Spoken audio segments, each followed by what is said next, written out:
lalu STT PII, ya, dan beberapa STT lainnya kami yang ada di brosur. Ya. Lalu saudara, Bapak Ibu sekalian, dan peserta yang ada hari ini adalah dari sebaran peserta kita terdiri dari Universitas Negeri Medan, STT Sangkakala, STT SAPPI, STT Baptis Independen Indonesia, STT Hagiasmos sekaligus narasumber kita hari ini, lalu STT Iman Jakarta, STT Cipanas, STTII, STT Baptis Medan, Universitas HKBP Nomensen, STT Beria Pontianak, Akper Surya Nusantara, STT Amsal, STTB Renatus, dan beberapa STT lainnya yang kami mungkin tidak dapat sebutkan satu persatu. Terima kasih untuk partisipasi Bapak Ibu sekalian untuk bersama-sama kita ikut dalam acara Seminar Nasional Gereja yang Sehat hari ini. Bapak Ibu, kami juga mengucapkan terima kasih untuk kesediaan para narasumber yang hari ini menjadi pembicara kita di acara Seminar Nasional Gereja yang Sehat. Dari beberapa narasumber yang luar biasa, nanti akan langsung diperkenalkan oleh moderator kita. Kami membaca, kami melihat bahwa narasumber yang hari ini yang ada sebagai pembicara kita, sebagai narasumber kita di seminar ini adalah orang-orang yang luar biasa. Mereka bergerak melayani di penginjilan, dalam pengembangan organisasi gereja secara akademis dan research. Saya kira pembicara kita hari ini lengkap sekali. Nanti kita akan mendengar langsung paparan mereka, materi-materi yang luar biasa. Bapak Ibu sekalian, perlu kami sampaikan tata tertib kita hari ini. Yang pertama adalah pelaksanaan kegiatan dimulai pada pukul 10, lalu peserta mengikuti kegiatan dengan menggunakan pakaian yang rapi dan sopan. Lalu yang ketiga, peserta mengikuti kegiatan dengan tertib, tidak menyalakan suara saat pembicara memaparkan materi. Pihak penyelenggara akan menonaktifkan suara saudara apabila hal itu terjadi. Yang keempat, peserta jika berkenan tetap menyalakan kamera videonya selama acara berlangsung. Apabila ada kendala, saudara bisa mematikannya. Yang kelima, nama dan yang tertera pada layar Zoom meeting kita hari ini haruslah nama asli dan lengkap dari peserta sesuai dengan yang ada pada formulir pendaftaran. Kami melihat hari ini semuanya sudah luar biasa, kita sudah terbiasa dengan model baru. Ya, semua sudah tidak ada inisial, semua sudah mencantumkan namanya secara langsung, secara otomatis. Terima kasih untuk kesediaan saudara. Yang keenam, peserta boleh menyampaikan pertanyaan kepada para pembicara lewat kolom chat kita. Silakan saudara mengetik di kolom chat dan nanti akan dibacakan oleh moderator dan akan dijawab oleh pembicara sehingga waktu lebih maksimal kita gunakan. Namun apabila ada hal yang sangat memungkinkan, kami akan memilih 1-2 dari pertanyaan yang akan diajukan secara lisan. Lalu yang terakhir, Bapak Ibu sekalian, jika ada sesuatu yang tidak seharusnya atau kurang berkenan yang terjadi selama proses kegiatan, maka kami panitia akan secara langsung berhak untuk mengambil tindakan. Saya percaya kita semua adalah orang-orang yang luar biasa dan bersama-sama mensukseskan, menyemangati para peserta semua. Bapak Ibu sekalian, yang terakhir kami sampaikan bahwa setelah seminar ini berjalan, setelah acara seminar ini berlangsung, maka akan dilakukan proses seleksi dan penerbitan makalah dalam bentuk proceeding. Tentunya makalah yang sudah diproses, sudah diseleksi. Saya percaya makalah Bapak Ibu semua luar biasa. Beberapa makalah yang masuk kami melihat tema-temanya sangat menarik. Saya percaya akan menjadi berkat bagi semua orang yang membaca pada waktu nanti kita mempublikasinya dalam proceeding. Nah, makalah yang belum masuk tanggal terakhir untuk memasukkan makalah tanggal 15 Maret 2021. Jadi kalau Bapak Ibu hari ini belum memasukkannya, Bapak Ibu bisa memasukkannya nanti paling lambat tanggal 15 Maret 2021. Mengenai pedoman penulisan, kami akan informasikan kepada Bapak Ibu melalui WA masing-masing. Dan sertifikat acara ini akan dikirimkan melalui WA atau email Bapak Ibu. Paling lama 1 atau 2 hari ke depan. Demikian kami sampaikan atas nama panitia. Saya mengucapkan selamat mengikuti seminar ini. Tuhan Yesus memberkati kita semua. Dan untuk memulai acara ini, nanti kami persilakan dengan hormat Pak Pendeta Dr. Albert Saragi yang akan membuka kita di dalam doa. Setelah itu, panggung akan saya serahkan langsung kepada Bapak Johannes Sofian sebagai moderator pada hari ini. Selamat mengikuti, Tuhan Yesus memberkati kita semua.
Baik.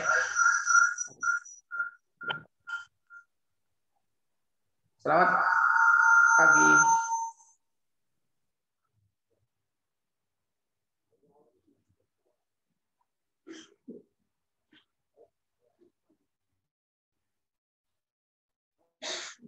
Cek.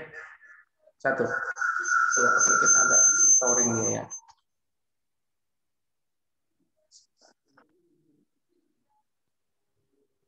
Bapak Ibu sekalian, apakah bisa mendengar suara dengan jelas?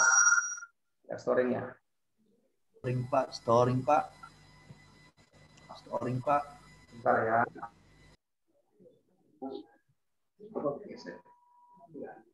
Oke, sih.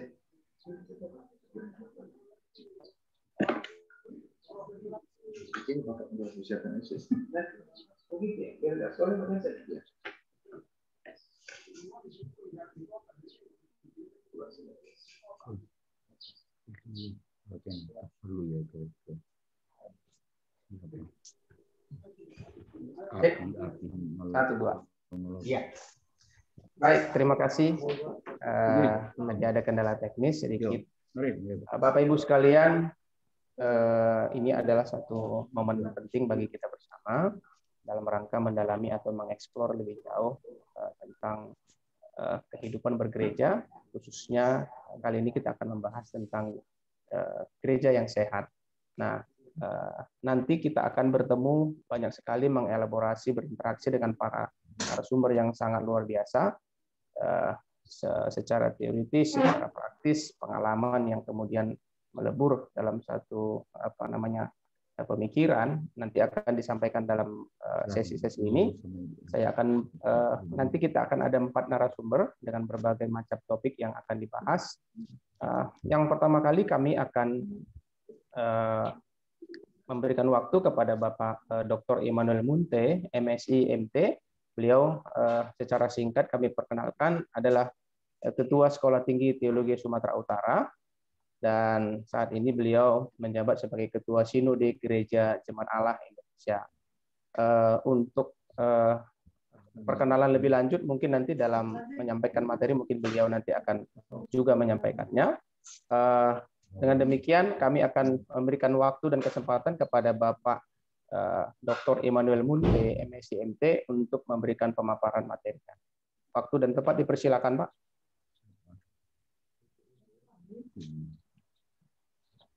Mohon maaf Pak, suaranya di mute kan Pak? Mute kan Pak? Suaranya kurang. Ya, sudah Pak. Terima kasih. Sudah. Baik, silakan Pak. Baik, selamat pagi Bapak Ibu sekalian. Saya perkenalkan dulu, nama saya Immanuel Munte. Saya sehari-harinya sebagai Sekjen Gereja Jemaat Allah Indonesia dan juga sebagai Ketua Sekolah Tinggi Teologi Sumatera Utara. Saya dikasih kesempatan untuk menyampaikan tentang gereja yang sehat, dan saya sangat berterima kasih atas momen ini dan juga atas kontribusi para hamba-hamba Tuhan, Bapak Ibu sekalian, sehingga kita bisa dapatkan definisi daripada gereja yang sehat. Secara umum, gereja yang sehat itu saya gambarkan sebagai 3 hal yang harus baik, yaitu yang pertama, tubuhnya harus baik, jiwanya harus baik, dan rohnya harus baik. Dan gereja itu saya gambarkan dimulai dari gereja yang paling kecil, itu saya sebut unit. Jadi unit itu satu orang manusia, saya sebut unit gereja. Lalu sekumpulan unit, saya sebut itu gereja lokal. Lalu setelah gereja lokal ada gereja kumpulan gereja lokal yang saya sebut denominasi. Nah, lalu selanjutnya yang terakhir, gereja itu saya sebut gereja global. Itulah yang akan dijemput oleh kepala gereja atau mempelai laki-laki pada waktu kedatangannya yang kedua kali. Nah, gereja yang sehat ini sejak dari perjanjian lama sudah menjadi sasaran dari Tuhan. Ketika Tuhan berfirman di dalam Ulangan pasal 10 ayat 12-13, di ayat 13 disitu dikatakan supaya baik keadaanmu. Jadi sejak dari perjanjian lama Tuhan sudah inginkan gereja itu keadaan yang baik. Lalu yang berikutnya di dalam perjanjian baru, di dalam 1 Tesalonika 5:23, di situ gereja itu diminta supaya roh, jiwa, dan tubuhnya itu terpelihara sempurna. Terpelihara sempurna. Artinya gereja yang sehat itu adalah gereja yang roh, jiwa, dan tubuhnya terpelihara sempurna. Yang berikutnya, ketika Yesus datang ke dunia, salah satu misinya juga ke dunia adalah membangun gereja. Dan itu bisa kita lihat di dalam Matius pasal 16 ayat 18. Di mana Yesus menggambarkan gereja yang sehat itu adalah gereja yang yang mana alam maut tidak menguasainya. Jadi dari beberapa ayat ini saya menyimpulkan bahwa gereja yang sehat itu adalah gereja yang tubuh, jiwa, dan rohnya bertumbuh. Tubuh, jiwa, dan rohnya berfungsi dengan baik. Nah, tubuh itu saya artikan sebagai organisasi.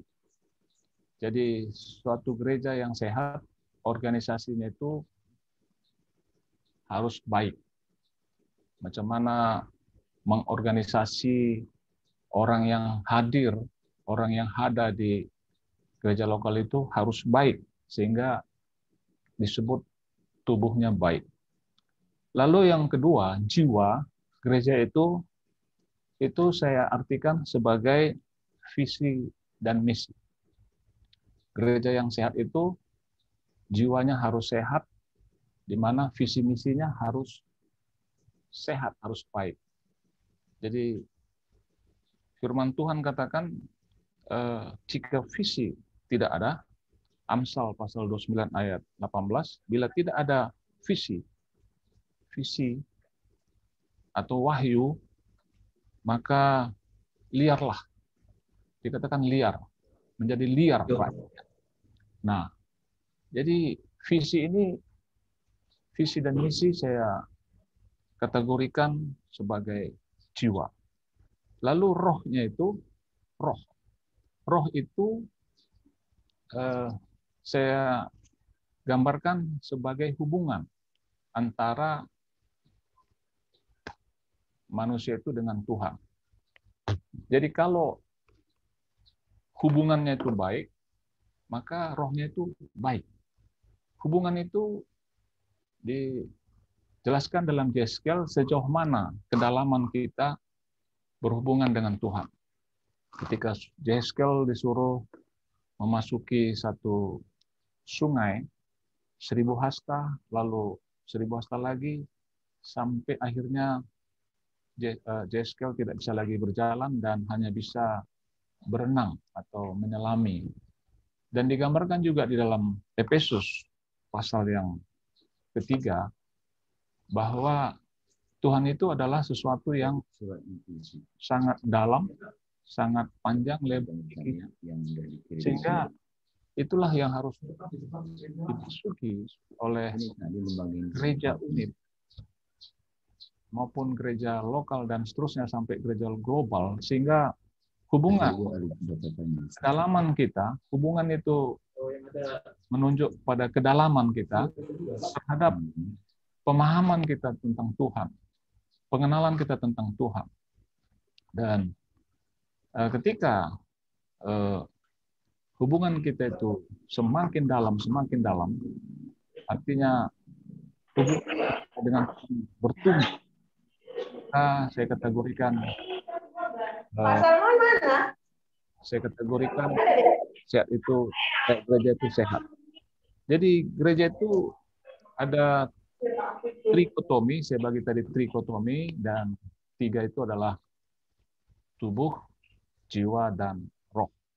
Tubuh, jiwa, dan roh, tubuhnya adalah organisasi yang baik, sehingga di dalam gereja itu jika organisasinya baik, maka gereja itu tidak ada saling sikut, saling tendang, dan sebagainya. Jiwa adalah visi dan misi.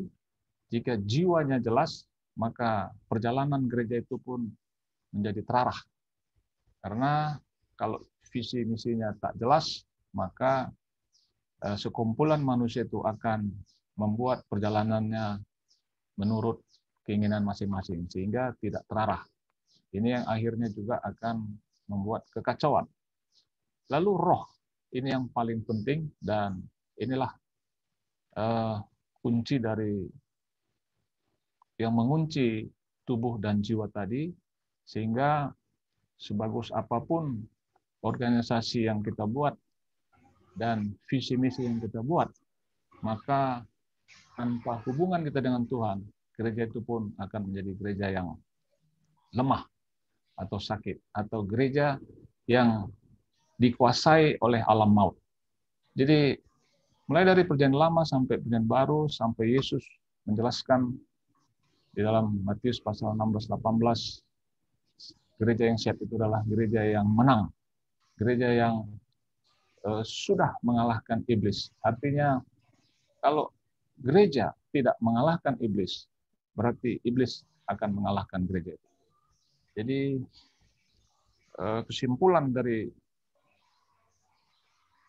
makalah saya ini, gereja sehat adalah gereja yang secara seimbang bertumbuh antara visi misi, organisasi, dan hubungannya dengan Tuhan. Mungkin itu yang saya sampaikan pada waktu yang singkat ini. Tuhan Yesus memberkati kita semua. Saya kembalikan pada moderator.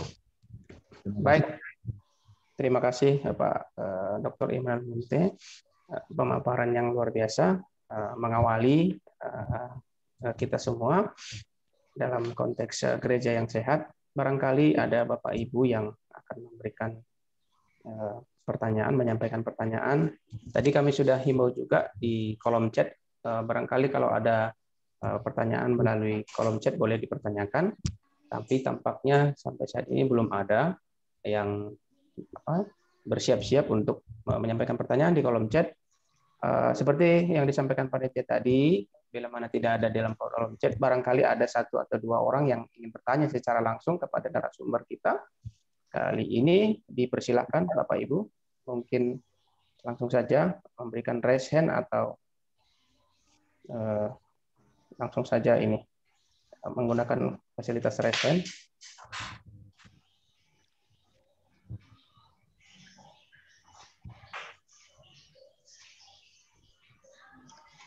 Ya, baik.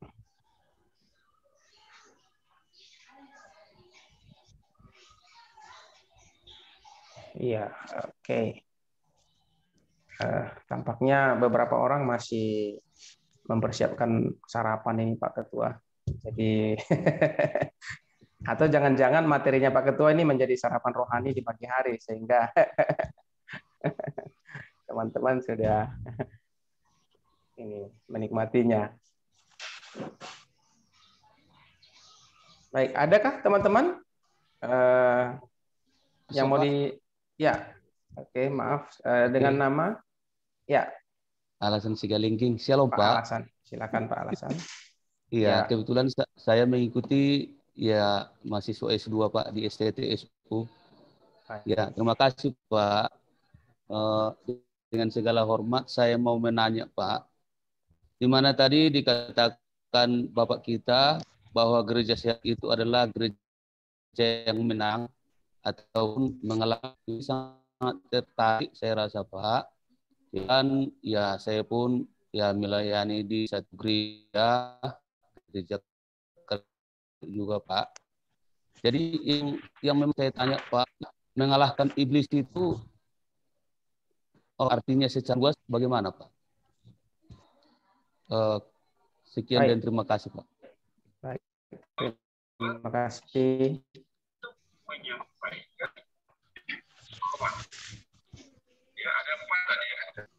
Ya, langsung dijawab. Baik. Ya, silakan. Pak Alasan Sigalingging. Di dalam 1 Yohanes 2 ayat 14, di situ dikatakan, hai kamu anak. Jadi memang si jahat ini harus dikalahkan. Kalau kita tidak kalahkan si jahat, maka si jahat akan mengalahkan kita. Hanya 2 pilihan. Kalau tidak mengalahkan si jahat, maka si jahat akan mengalahkan kita. Jadi itu tidak berlebihan jika kita unit gereja itu harus mengalahkan si jahat. Mengalahkan si jahat ini artinya pikiran-pikiran si jahat itu tidak bisa menguasai pikiran kita. Kehendak si jahat itu tidak bisa menguasai kehendak kita. Justru kehendak Tuhanlah yang harus menguasai kehendak kita. Dan memang salah satu syarat masuk surga juga harus melakukan kehendak Tuhan. Nah, Jadi sebagai contoh misalnya, Tuhan ingin supaya kita jangan takut misalnya. Ada 365 kali Tuhan berkata di Alkitab, jangan takut. Lalu si iblis ingin supaya kita takut. Jadi biasanya seperti itu. Jadi kalau kita takut, berarti kita sedang dikuasai. Seperti itu contoh yang sederhana, Pak Galingging, mungkin bisa menjadi masukan bagi kita semua. Terima kasih, Pak Galingging. Baik, barangkali sudah jelas Pak Alasan. Saya akan sampaikan pertanyaan dari Pak ini ya, Pak atau Ibu Neni, maaf, mungkin Ibu Neni Simamora. Beliau bertanya, Pak, mohon izin bertanya, apakah bisa disampaikan contoh visi dan misi gereja yang sehat itu, Pak, kira-kira?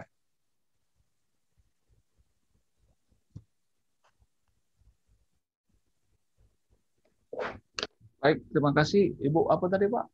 Ibu Neni, Pak Simamora. Ibu Nelly Simamora. Terima kasih, Ibu Nelly. Visinya pastilah visi Tuhan. Visi Tuhan ini kalau kita lihat di dalam Efesus di situ dikatakan Tuhan punya visi mempersatukan gereja, mulai dari bumi sampai surga. Nah, tentu visi ini juga akan harus menjadi visi gereja di dunia. Jadi penyatuan gereja di bumi dan di surga, itulah visi daripada Tuhan.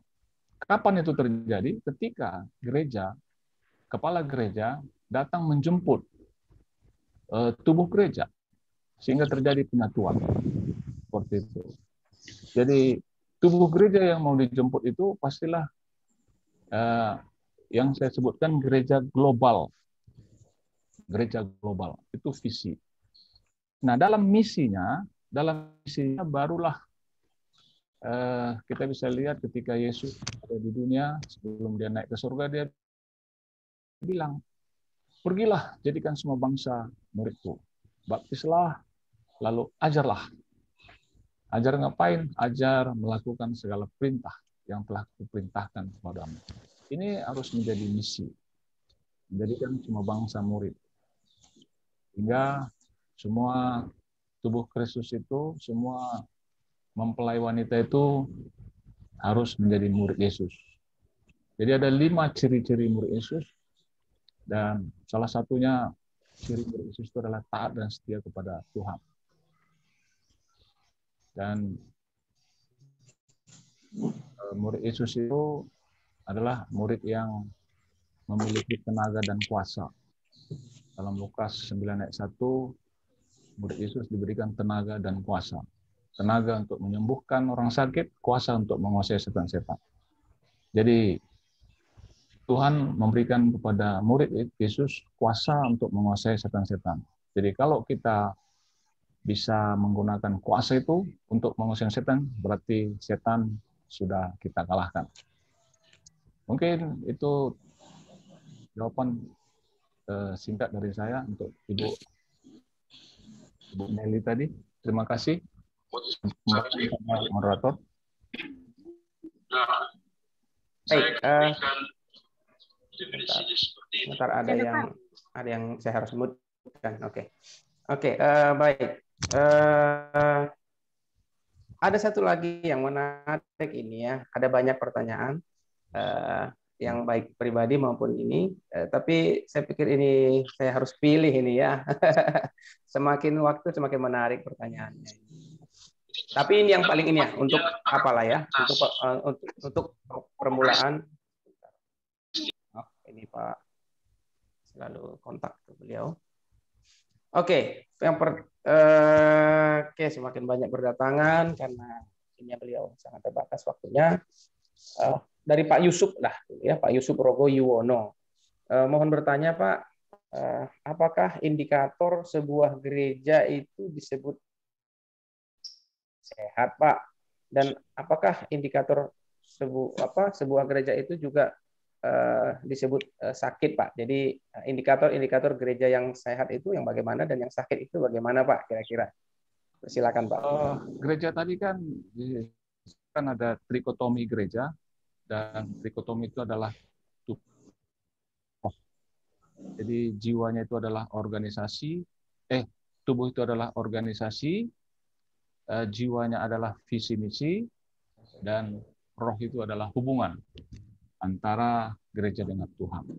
Nah, kalau ketiga-tiga itu terjadi dan terus bertumbuh dalam kualitas, maka itulah yang saya sebutkan gereja bertumbuh dan gereja yang sehat.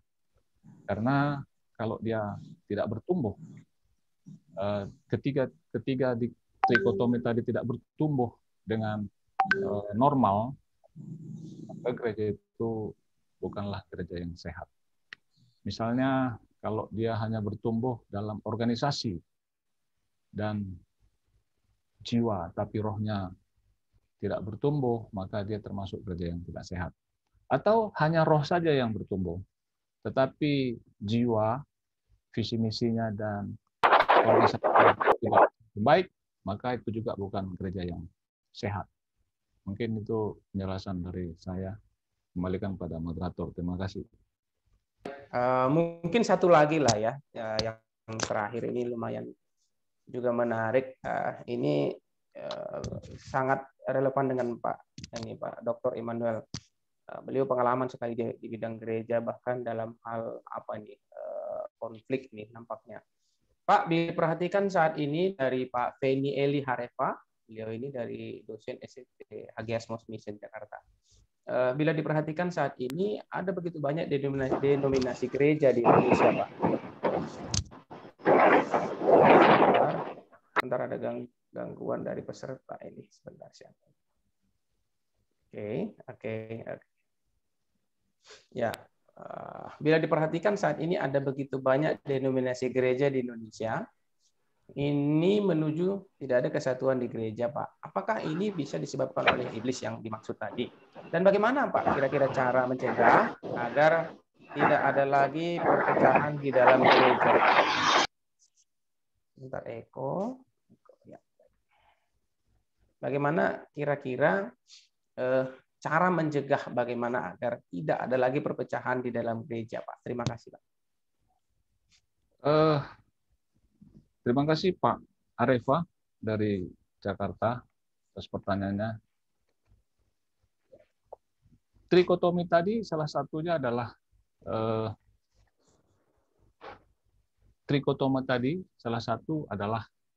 jiwa. Jiwa tadi itu. Jadi kalau visi misinya tidak pas, maka disitulah awal dimulainya perselisihan. Karena visi itulah yang membuat kita menjadi satu. Jadi ketika visi itu pasti dasarnya adalah firman Tuhan, maka semua unit gereja yang ada di situ tidak ada peluang atau celah untuk terjadi pergesekan ataupun terjadi clash. Jadi visi misi ini yang perlu diperhatikan apakah dengan apa yang Tuhan inginkan, dan itu disosialisasikan kepada semua unit gereja, bukan hanya kepada gereja lokal, tapi seluruh unit gereja, sehingga ada celah peluang kepada si iblis untuk menggocoh atau untuk mengacaukan gereja-gereja lokal itu. Mungkin itu yang bisa saya sampaikan. Terima kasih, Pak Moderator.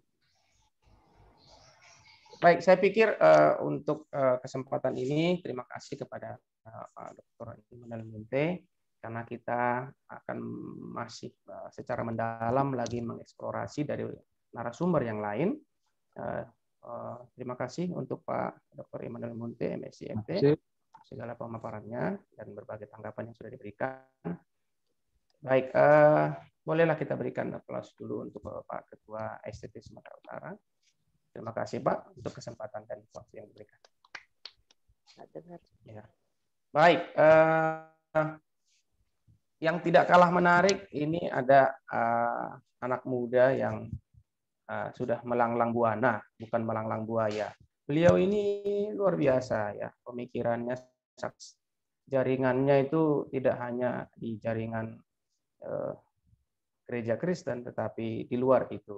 Nah, itu sebabnya kami mengundang beliau. Susah sekali mencari waktunya beliau ini. Dan syukur sekali pada tanggal 1 ternyata beliau ada waktu sabat, waktu istirahat, kira-kira gitu. Oke, ini beliau adalah Bapak Dr. Fibri Jati Nugroho, Master Science. Beliau ini menyelesaikan Doktor Sosiologi Agama dari Universitas Kristen Satya Wacana. Beliau bertugas di Sekolah Tinggi Teologi Sangkakala di Jawa Tengah, menjabat sebagai Wakil Ketua 1 di bidang akademik, dan saat ini juga beliau adalah anggota Komisaris Nusantara Training and Research dan Direktur Pusat Studi Relevan Ministry. Banyak sekali sebenarnya biodata yang beliau kirimkan ke saya. Mohon maaf Pak, saya tidak bisa sampaikan semuanya. Mungkin saya tersangkin takjubnya banyak sekali Pak pengalaman Bapak. Mungkin nanti akan disampaikan Pak melalui pemaparannya, mungkin diinteraksikan. Baik, untuk mempersingkat waktu kami persilahkan kepada Bapak Dr. Fibri Jati Nugroho, Master Science, untuk memberkati kita sekalian. Waktu dan tempat kami persilahkan Pak. Ya, terima kasih Pak Yohanes Hasibian. Shalom Bapak Ibu sekalian, Bapak Ibu semua dari berbagai macam di lembaga-lembaga pendidikan maupun lembaga gereja. Ya luar biasa Pak Yohanes ini retorikanya memperkenalkan pembicara-pembicara tadi yang memang seorang dosen itu gaya bahasanya itu memang layak untuk diacungi jempol. Kalau punya 5 jempol saya berikan semua ke Pak Yohanes. Ya, saya akan share screen. Bolehkah saya diizinkan untuk share screen, Pak Yohanes? Silakan Pak, silakan Pak. Sudah Pak? Oh, belum dibuka Pak. Sebentar Pak ya, saya coba. Ya.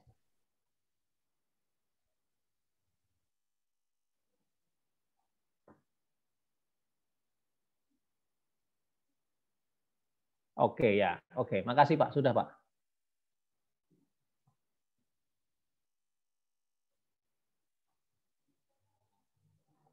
Ya. Ya, semoga screen saya sudah tampil di. Sudah Pak. Ya, terima kasih Bapak Ibu. Saya mau menyampaikan apa yang saya geluti, apa yang saya gumuli tentang bagaimana gereja yang sehat dalam perspektif saya di bidang sosiologi agama. Dan saya kasih judul Adapt or Perish, beradaptasi atau binasa. Ini merupakan sebuah kajian pelayanan gereja yang relevan dalam masa dan pasca pandemi. Jadi ini merupakan sebuah riset yang belum sempurna. Sebab itu ketika saya sajikan di forum ini, harapannya banyak muncul pertanyaan-pertanyaan dan masukan-masukan konstruktif untuk dapat menyempurnakan apa yang sedang saya gumuli terkait dengan pelayanan gereja yang relevan dalam masa dan pasca pandemi. Tadi saya sudah diperkenalkan, nama saya Fibri Jati Nugroho. Saya mengelola Pusat Studi Relevan Ministry dengan beberapa teman dari program studi teologi di STT Sangkakala Salatiga. Nah, dalam hemat saya, ketika kita berbicara soal pandemi ini telah mengubah banyak wajah dunia. Mulai dari pendidikan, kesehatan, sampai kepada pola pembelajaran kita terbiasa dengan virtual, event-event virtual seperti ini. Dan harapannya ketika pandemi ini telah sirna atau nanti telah kita mempunyai kebiasaan baru, pertanyaannya apa yang kita hasilkan selama pandemi ini? Nah, ketika kita berbicara soal gereja yang sehat, tema kita hari ini tentang gereja yang sehat, terpikir oleh saya bahwa ini adalah percampuran antara dua dimensi. Pertama, dimensi teologis dan dimensi biologis. Nah, dimensi teologisnya itu gereja itu kan dimensi teologis, penuh dengan dimensi teologis, meskipun dalam kacamata sosiologi itu hanya sebatas institusi sosial. Tapi dalam dimensi teologis, gereja itu perlu didirikan atau perlu dikembangkan atau perlu ditumbuhkan dengan dasar teologis dan biblis. Oleh sebab itu tadi sudah disampaikan oleh Pak Ketua tadi, bagaimana dasar-dasar gereja yang sehat dari sisi biblikanya, ada dasar-dasar teologis dan dasar-dasar biblika. Nah, dimensi yang lain ketika kita berbicara soal sehat, sehat itu kan syarat dengan dimensi biologis. Sehat itu ketika berkembang dan bertumbuh. Nah, ketika tidak berkembang, tidak bertumbuh, tidak berfungsi, maka dia tidak sehat.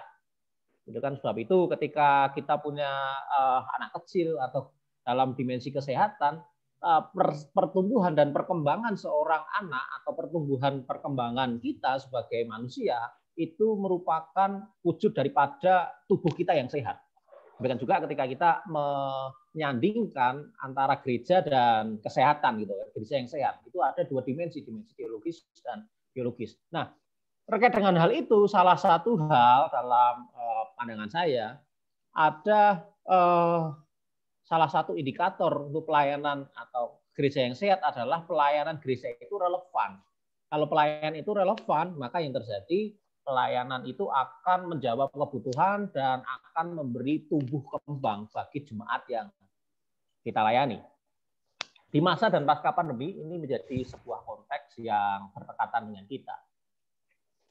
Nah, dalam kaitannya dengan hal ini, saya melakukan riset dan metodenya kualitatif, dan saya mengumpulkan data dari FGD, Forum Group Discussion, dengan pendeta-pendeta dari Sinode Jemaat Kristen Indonesia, di mana STT Sangkakala bernaung dan saya ada di dalamnya. Saya kumpulkan dengan pendeta-pendeta, saya ajak diskusi, dan mereka memaparkan data-data, dan pendeta-pendeta ini berasal dari Indonesia lah secara umum, dari Sumatera, Jawa, Kalimantan, Sulawesi, dan Papua. Mereka berasal dari banyak pulau dan mewakili keterwakilan Indonesia, dan data yang saya dapatkan kemudian saya kembangkan melalui analisis deskriptif. Nah, ini sedikit metode apa yang saya gali dari pendeta-pendeta itu. Dengan data-data yang terkumpul, saya kemudian membuat pisau analisis dari teori Talcott Parsons. Dia merupakan seorang sosiolog. Karena sekali lagi latar belakang keilmuan saya bukan teologi murni, meskipun saya S1 saya teologi, tapi saya menghabiskan waktu untuk belajar dari sudut pandang sosiologi agama. Nah, Talcott Parsons saya pinjam teorinya, dia mengemukakan tentang sistem sosial dengan skema agil.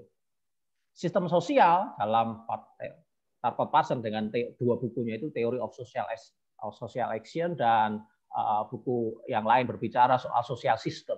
Dalam dua buku itu berbicara bahwa sistem sosial akan survive jika menjalankan 4 fungsi ini. 4 fungsinya kalau disingkat tadi agil. Agil itu pertama A itu adaptasi, dia mampu beradaptasi dengan lingkungan. Yang kedua goal attainment, yaitu pencapaian tujuan. Ada tujuan-tujuan yang dicapai ketika dia melakukan sebuah proses adaptasi. Lalu I itu berbicara soal integration atau integrasi, bagaimana dia melakukan semacam integrasi supaya tujuan tadi bisa tercapai.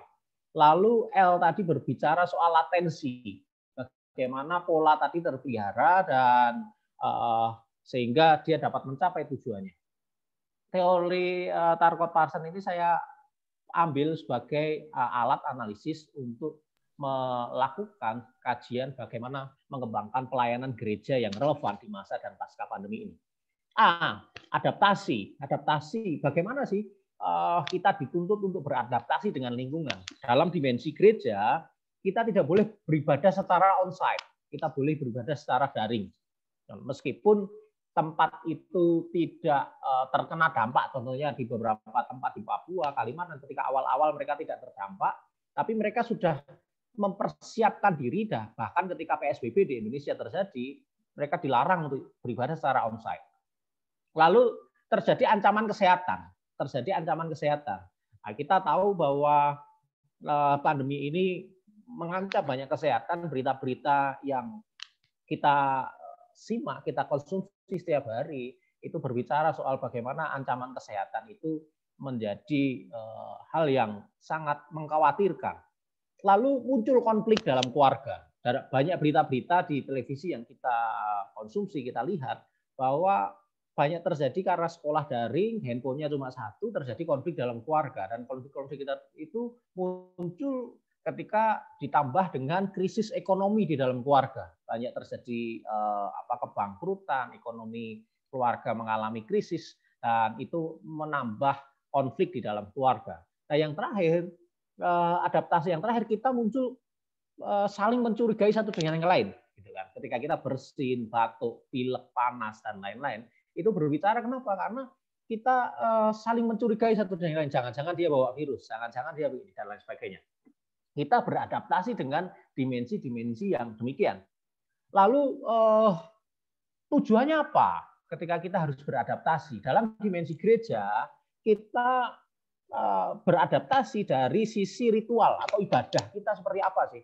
Ada yang mengatakan kita tetap onsite sih, dengan berbagai macam alasan, dengan latar belakang dan lain-lain. Lalu yang lain berkata kita online saja.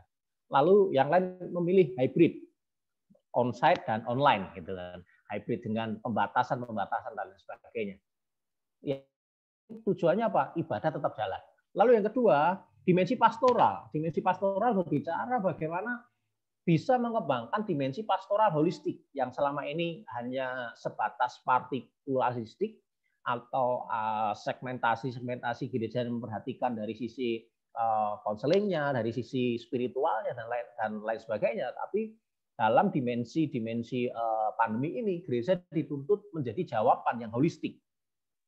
Misi, dalam dimensi misi, karena JKI, Jemaat Kristen Indonesia, gereja yang beraliran Menonet karismatik, kita menganut bagaimana mengabarkan kabar baik itu tetap harus diberitakan, meskipun baik atau tidak baik keadaannya. Itu kan misi harus dikabarkan. Nah, bagaimana dimensi misi tadi bisa tetap dikabarkan meskipun dalam masa pandemi. Lalu bagaimana melakukan integrasi antara beradaptasi dan juga mencapai tujuan itu. Esensi gereja mencoba melakukan pendeta-pendeta yang saya ajak diskusi tadi, mereka mencoba mengintegrasi dari sisi esensi gerejanya. Nah, beberapa yang saya tangkap dari diskusi itu, pendeta-pendeta sepakat. Beberapa teman yang ini praktisi-praktisi yang mereka mengelola jemaat, mereka sepakat bahwa akan mengembalikan gereja sebagai esensinya sendiri. Esensi gereja apa? Gereja tidak berbicara soal gedung, tetapi tentang orang. Tentang orang. Gereja berbicara soal orang. Lalu yang kedua, gereja harus berfungsi sebagai garam dan terang dunia. Garam dan terang dunia. Gereja harus menjadi dampak. Lalu ada yang berpendapat bahwa gereja itu merupakan anugerah serta tanda dan alamat bagi manusia. Ketika mereka mencari Tuhan, mencari jalan keselamatan, gereja itu ada sebagai mandataris Tuhan di tengah dunia. Artinya keterwakilan Tuhan melalui gerejanya harus ada, dan itu harus terpancar meskipun di masa-masa pandemi. Nah, esensinya gereja di situ. Lalu gereja tadi merupakan wadah persekutuan orang percaya. Nah, dikembalikannya gereja kepada esensinya itu merubah daya pikir dan menjadikan sebagai pengikat satu dengan yang lain, bahwa penyadaran akan esensi gereja menjadi integrasi antara gereja dengan pendeta dengan orang-orang yang melayaninya. Lalu bagaimana mengubahnya? Bagaimana memelihara pola itu supaya goal tadi tetap tercapai? Kita menikmati bagaimana Natal tidak boleh berkumpul-kumpul, tidak boleh melakukan perkumpulan banyak orang dan lain sebagainya. Nah, pemeliharaan pola dalam FGD itu berkata bahwa kita harus bisa merubah pola, esensinya tidak boleh berubah, kemasannya boleh berubah, esensinya tidak boleh berubah, metodenya bisa berubah. Nah, bagaimana caranya bisa merubah dari church experience menjadi God experience? Yang tadinya pengalamannya hanya diambil bagaimana menikmati gereja itu, menikmati pertunjukan-pertunjukan di dalam gereja itu, menikmati liturgi di gereja itu. Nah, ketika pandemi ini tidak boleh ibadah onsite, mereka ibadahnya online, bagaimana? Mereka bukan lagi merasakan pengalaman di gereja, church experience, tapi berubah, dialihkan ke dalam God experience. Lalu berubah polanya bukan kepada pastor sentris, tetapi God sentris. Bukan lagi pendetanya sebagai pusat perhatiannya, tetapi Tuhan yang menjadi pusat perhatiannya. Di mana masa-masa pandemi mereka banyak mengalami kekhawatiran karena kesehatan, kekhawatiran karena keadaan sosial ekonomi dan sebagainya. Ketika mereka tidak dapat mendapat jawaban dari pendeta, bagaimana gereja mengalihkan itu bukan kepada figur pendetanya, tetapi kepada Tuhan yang punya kehidupan. Nah, lalu yang ketiga, untuk merubah pola itu perlu pendidikan dan cara membaca Alkitab dengan baik. Bahwa keluarga-keluarga dituntut untuk menjalankan ibadah di rumah. Bahkan bapak-bapak dituntut menjadi imam dalam keluarga. Lalu ibu-ibu dituntut untuk menjadi guru sekolah minggu bagi anak-anaknya yang selama ini diserahkan kepada gereja. Dan sebab itu gereja perlu merubah pola bagaimana dia mengajarkan kepada jemaatnya pendidikan-pendidikan dan cara membaca Alkitab dengan baik sehingga mereka mampu mengajarkan kepada keluarganya ketika mereka beribadah di rumahnya masing-masing. Lalu bagaimana memelihara pola itu supaya ibadah tetap jalan, pastoral tetap jalan, misi tetap jalan? Mereka mengedukasi jemaat tentang Tuhan dan kehidupan. Siapa Tuhan itu, bagaimana Tuhan itu, sifat-sifat Tuhan, dan tentang kehidupan.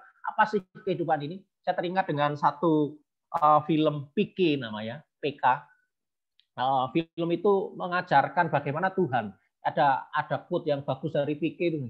Ada dua Tuhan di dunia ini. Tuhan yang menciptakan kehidupan kita dan Tuhan yang kita ciptakan.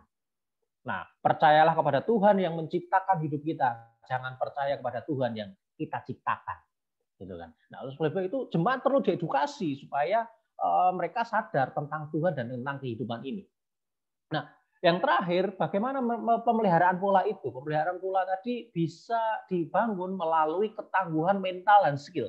Banyak sekali mental yang drop gara-gara mereka tidak bisa berteman dengan banyak orang, saling dicurigai dan lain sebagainya. Lalu skill, bagaimana mereka bisa bertahan hidup di tengah himpitan ekonomi. Ya, mungkin nanti akan ada pembicara yang lain berbicara bagaimana gereja melakukan semacam pendidikan yang bersifat entrepreneurship. Mereka tetap bertahan hidup meskipun mereka tidak bekerja selayan di perusahaan, di pabrik dan lain-lain. Perlu dilakukan membangun ketangguhan mental dan skill. Nah, sedikit lagi saya akan sampai di kesimpulan. Lalu bagaimana sih apa perubahan di dalam gereja? Di masa sebelum pandemi, kita seringkali menikmati pengalaman-pengalaman di dalam gereja, church experience. Tapi setelah ada corona, itu ada sarung tangan Thanos itu kan, dengan satu sentikan jari, corona akan mengubah banyak hal. Nah, church experience berubah jadi God experience. Bagaimana pengalaman dari gereja tadi berubah. Bagaimana dia bisa merasakan Tuhan secara pribadi. Lalu pastor sentris berubah jadi God sentris. Lalu analog mission, yang tadinya misinya hanya door to door, face to face, sekarang berubah jadi digital mission. Sekarang muncul pastorgram, pastor-pastor yang di Instagram, influencer dari influencer pastor dan lain-lain. Kenapa? Karena itu berbicara soal digital mission. Sekarang panggung yang dulu panggung hanya bagi kaum klerus berubah jadi mesbah. Mesbah apa? Mereka harus membakar mesbah ya sendiri-sendiri dalam rumah per rumah. Kaum awam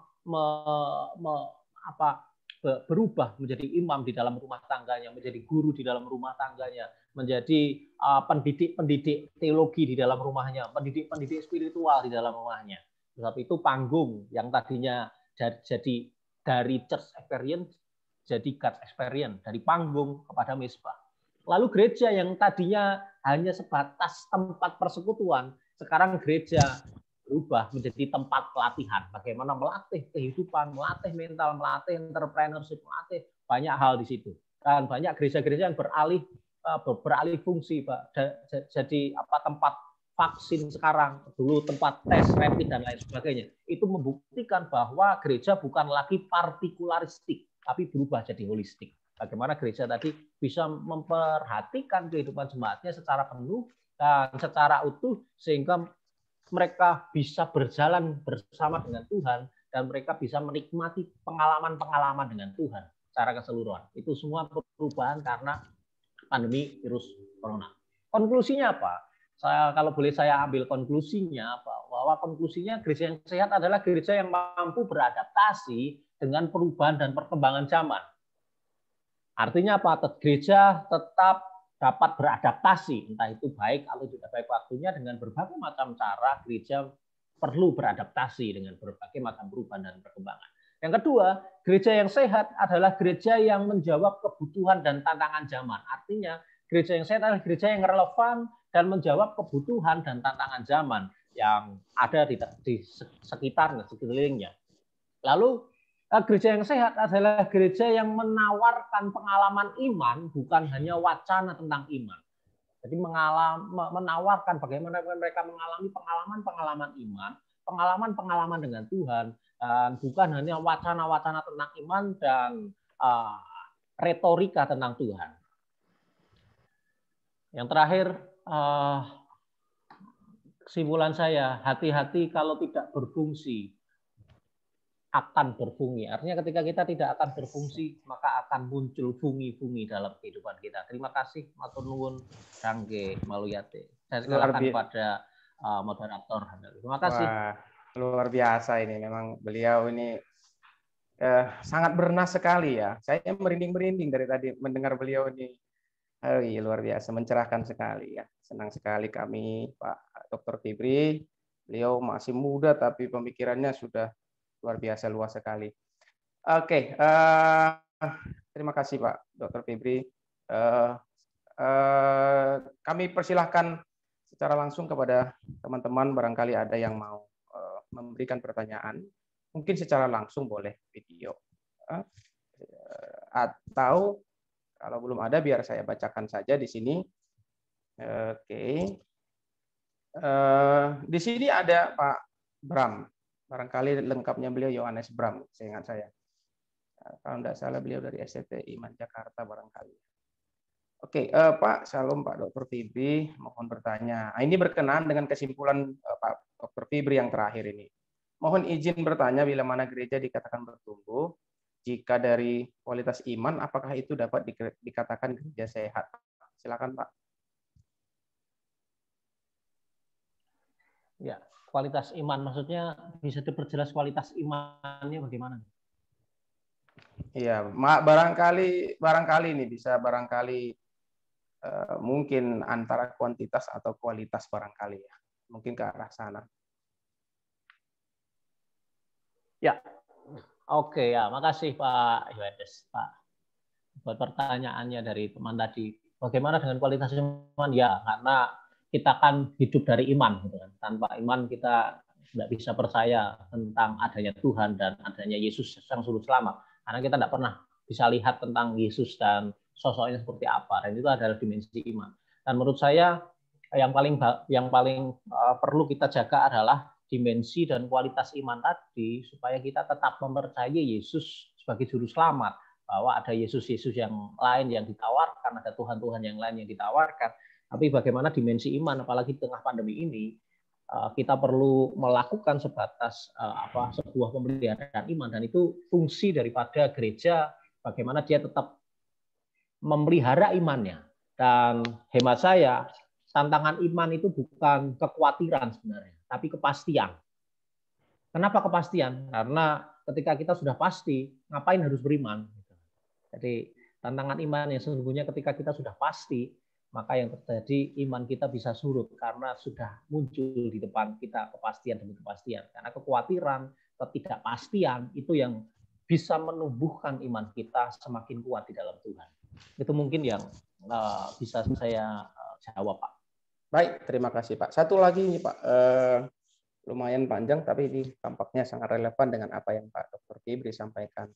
Pak, salah satu ini dari Pak Yusuf Rogo Yuwono. Salah satu perubahan nyata dari dampak corona adalah tuntutan gereja untuk mengembangkan pelayanan digitalisasi. Upaya adaptasi menjawab kebutuhan terkadang membutuhkan SDM dan ya dana yang tidak sedikit. Mungkin yang Pak Fibri tadi sampaikan pada narasumber yang nanti. Bagaimana menyiasati ini semua Pak di tengah keterbatasan yang gereja punya Pak? Silakan Pak. Wah, ini pertanyaan jebakan ini Pak Yusuf, ini teman saya ini di Sanggakala ini. Jadi bagaimana caranya dengan keterbatasan itu, dan hemat saya segala sesuatu harus dimulai dari awal, karena ketika kita hanya mampu dan baru memulai ketika punya, maka yang terjadi akan terlewat fase itu. Terus bagaimana dengan keterbatasan? Kita bisa mengembangkan dengan berbagai macam cara melalui jaringan yang kita punya dengan apa-apa yang ada. Contohnya ketika kita berbicara soal pelayanan digital sekarang sangat murah sekali. Contohnya sekarang ini handphone sudah canggih, murah, dan banyak sekali layanan-layanan yang bisa kita kembangkan di sana. Dan yang perlu digarisbawahi ketika kita mau mengupayakan pelayanan digitalisasi, yang hemat saya gereja yang sehat itu tidak melakukan sebatas monetisasi ketika kita ngomong digital. Motivasi yang murni yang tadi sudah disinggung Pak Ketua tadi, bagaimana visi dari Tuhan tadi harus terintegrasi pun dengan banyak metode-metode yang berubah dengan perkembangan zaman. Tapi spiritnya, rohnya tadi tidak boleh berubah. Itu yang perlu digarisbawahi. Terus bagaimana caranya? Mulai dulu dengan apa yang ada. Gitu kan, seperti slogannya salah satu aplikasi belanja itu kan, mulai dulu saja. Itu mungkin Pak Yohanes saya sekalahkan. Ya, baik Pak. Oke. Baik, sebelumnya saya mohon maaf ini Pak Bram, ternyata STT Hagia Mission baru saya lihat wajahnya itu. Baik, oke. Ini ada pertanyaan berikutnya dari Ibu Lili Haryati. Pandemi, nah ini masalah yang mendekat menjadi jauh karena pandemi gaptek harus belajar online. Gimana Pak kira-kira gereja itu bisa membantu jemaatnya sehingga yang tidak mampu beradaptasi dengan teknologi? Jadi antara gereja dan teknologi nih Pak kira-kira. Ya, makasih Bu Lili. Wah, ini pertanyaan dari teman-teman saya semua nih.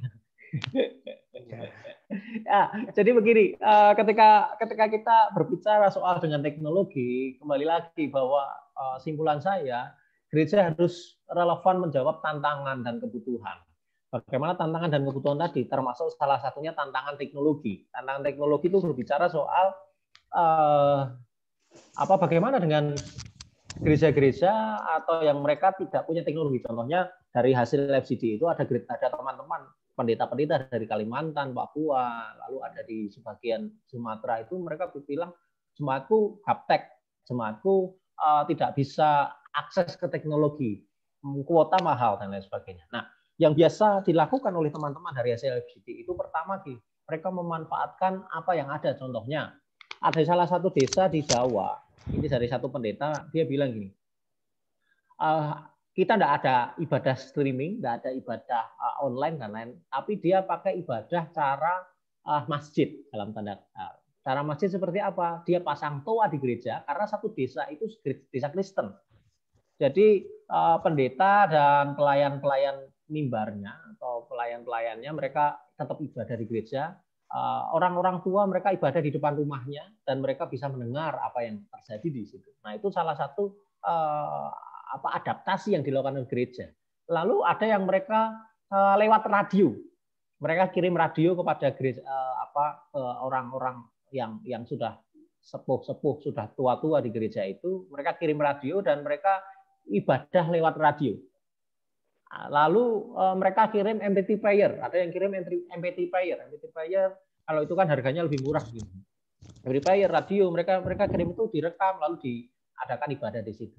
Kalau perjamuan suci bagaimana? Perjamuan suci mereka door to door. Kembali lagi ketika kita berbicara soal adaptasi dengan lingkungan sekitarnya, apa yang dipunyai dan apa yang ada dan apa yang bisa menjawab kebutuhan. Tadi orang-orang tua mereka suka dengar radio dan lain sebagainya. Itu dipakai sebagai jembatan untuk melayani jemaat-jemaat yang istilahnya gagap teknologi. Begitu mungkin hemat saya. Maka saya serahkan ke Pak. Oke, baik. Oke. Tadi ada ini di HP saya lagi telepon teman ini. Tampaknya mau mengatakan ini narsumnya luar biasa begitu. Jadi saya cancel dulu. Satu lagi mungkin Pak Dr. Febri, mungkin kalau Bapak berkenan ini, karena tak habis-habisnya kami ini merasa haus kalau beliau ini memaparkan materi.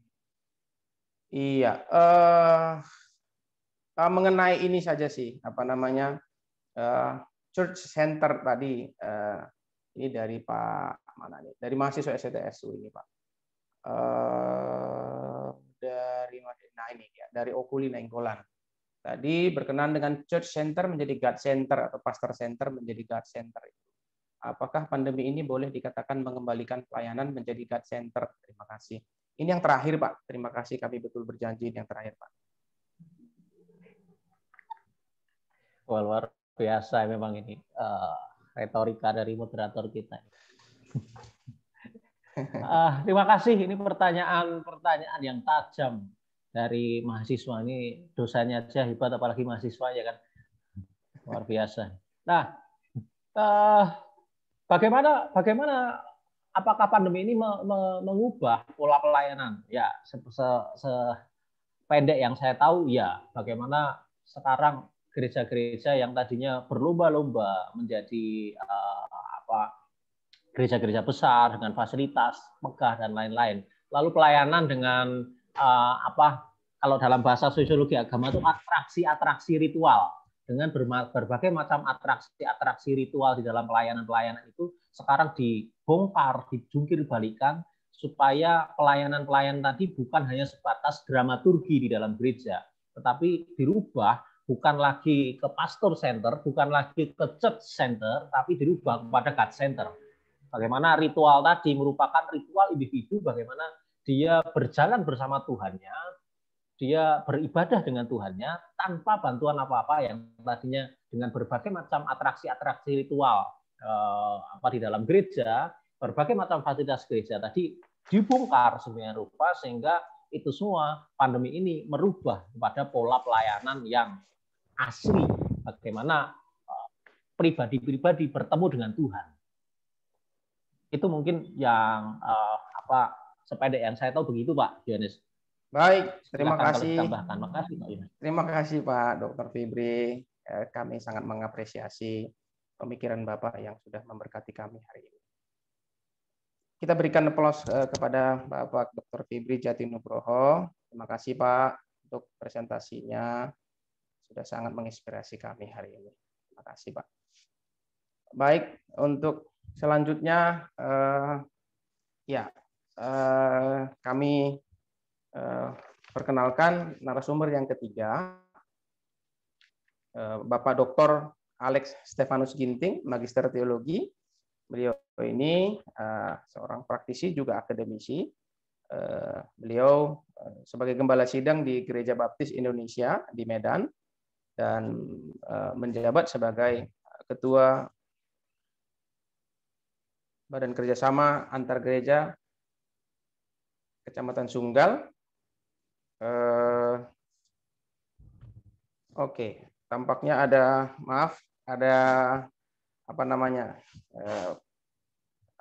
ini ada perubahan jadwal ya. Tadi saya dapat dari panitia, ternyata